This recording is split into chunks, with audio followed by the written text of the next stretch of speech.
There are all these reports about atrocities and so on, and I'm not in any way questioning their possible credibility. But also, I saw other reports where people are jubilant, they're happy to see the Army command, they're going to the western side where they can get, medicine and food and so on and all these things.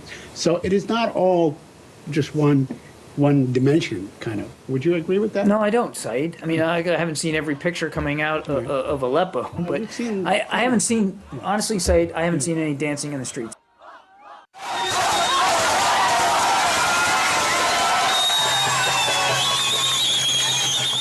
We gather the best information that we can from a variety of sources. Some of it's press reporting, no question. A lot of it comes from reputable aid agencies that are either on the ground or have associates on the ground in Syria. And some of it comes from intelligence sources, which I'm obviously clearly not going to get into. And I don't think that it's incumbent upon me or anybody else from a podium to sit there in detail and provide a laundry list of every single individual organization that gives us information. It's a mosaic. And frankly, again, I would encourage you to go flip on CNN today and look for yourself at the imagery that's coming out of Aleppo by a reputable news organization.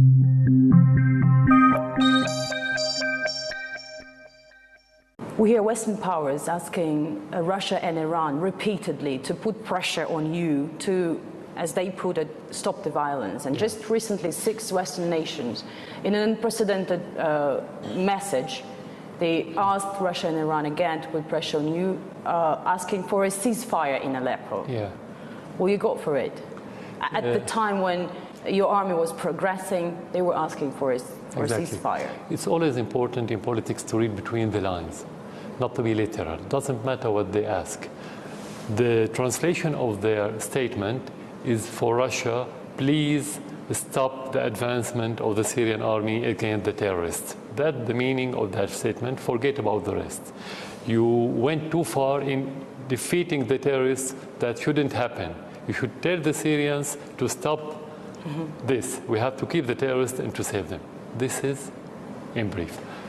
Palmyra is in another troubled region now, and it's now taken by ISIS or ISIL.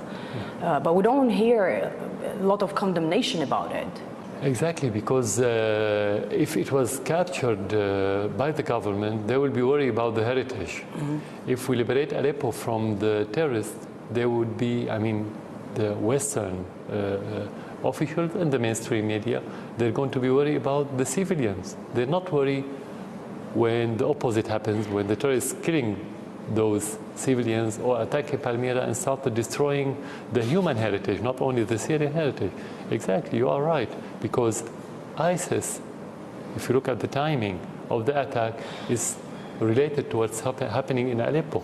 This is the response to what's happening in Aleppo, the advancement of the Syrian Arab army, and they wanted to make this, or let's say, to undermine the victory in Aleppo, and at the same time to distract the Syrian army from Aleppo to make it move toward Palmyra and stop the advancement. But of course, it didn't work.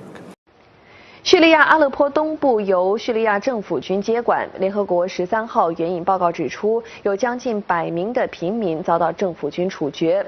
有批评者指，美国对叙利亚的失败政策导致了叙利亚局势持续恶化。而美国白宫在14号回应表示，受到这一类的言论冒犯。白宫发言人欧内斯特在当天记者会上指责叙总统巴沙尔使用饿死平民、轰炸游乐场的卑鄙战术，并一再指责俄罗斯对叙政府的支持。但在被记者质疑美国对叙政策未有效结束长达6年的叙冲突，并可能导致叙利亚大规模人道主义危机时，欧内斯特使用激烈言辞维护美国应对叙冲突的外交努力。I readily acknowledge that we are not seeing the results that we would like to see in addressing the violence inside of Aleppo, but it's offensive to suggest that somehow the United States government and the world is not doing anything, particularly when no one has put forward an alternative suggestion for what we should now be doing. 欧内斯特还坚称，美国将继续通过外交步骤推进联合国安理会决议，解决叙利亚冲突，并拒绝采取任何额外军事行动的建议。Even our harshest critics cannot articulate some sort of alternative. I suspect if there actually were a military solution to this problem, depending on what it was, the commander-in-chief wouldn't hesitate to implement it. 凤凰卫视王悠悠、赖大力华盛顿报道。美国国务院在14号改口称，提前获悉了在土耳其和俄罗斯协调下达成的阿勒颇停火协议。不过，协议达成不到24小时，阿勒颇硝烟再起。美国国务院指责这是叙利亚政府以及俄罗斯和伊朗违背了停火协议。美国国务院发言人科比14号推翻了之前称美国并没有提前获悉阿勒颇停火协议的说法，表示土耳其方面通报了美国国务院。We did know that there were discussions going on between Turkey and Russia.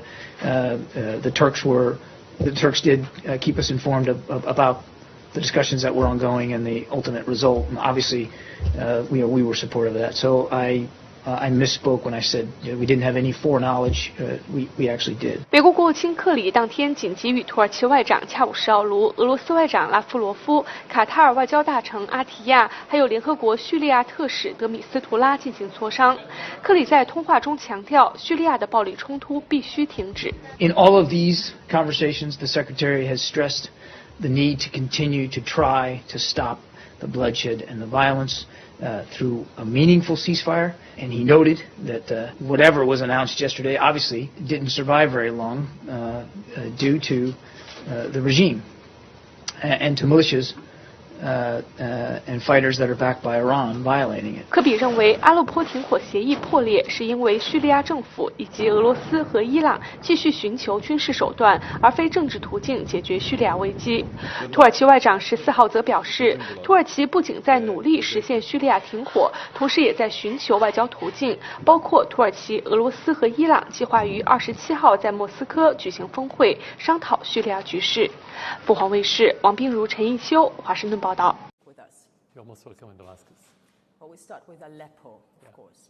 Small countries suffer the most, so we feel it today. But at the same time, today there's more balance with the Russian rule. That's why I think we always think the more Russia is stronger. I'm not only talking about Syria. I'm talking about every small country in the world.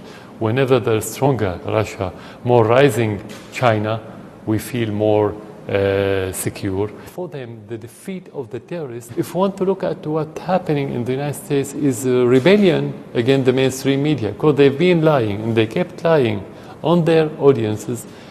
We can tell that the public opinion or the people in the West doesn't know the real story in our region, but at least they know that the mainstream media and their politicians were lying to them for their own vested interest agenda and vested interest politicians.